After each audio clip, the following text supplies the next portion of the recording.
আসসালামু আলাইকুম। তো গাইস, তোমরা কে কেমন আছো? আশা করি সবাই ভালো আছো, আমি ভালো আছি। তো গাইস, এই যে আমার পিছনে যে তারা তো হয় কম বেশি সবাই আগে পরে দেখছই। হ্যাঁ, আমার লগে আগে পরে ভিডিও বানাইতো নহন। আর সেরেন যে মানে কিছু কিছু সেরেন যে তারা মানে আম মানে বহুত কিছু কিছু দেখলে যেরকম নাকি আম তেতুই তারা দেখলে জিব্রা পানি পইরা যা। আর এটা সেরেনের অবস্থা দেখো, আমের অবস্থা। গাইস, এই যে আম, এটা আম খাবে আনছ তো কি করবে? হ্যাঁ, আর তোর আম কো? হুম, এরি আম খাবে রেছ?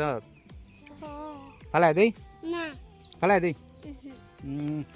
গাইস, আমও দেখে একেবারে বোঝা যাইতেছে একেবারে আমেরও কোনো সাইজ নাই। এই যে করা করা আম আনছে। আমরা বাড়িতে বড় বড় আম আছে, পরে দেম। হ্যাঁ, এটি ফালাই দিই। হ্যাঁ, এটি খাইস না, ভালো না। এটা আম খাইলে হ্যাঁ হ্যাঁ তোরেও দেম। এটা আম খাইলে বেমার হইব। হ্যাঁ, অনেক বড় বড় আম আছে। আর সবাই কয়ে দিই আমার এটা সাপোর্ট করতো, বাইরে ফলো করবা। বাইরে ফলো করবা। হ্যাঁ।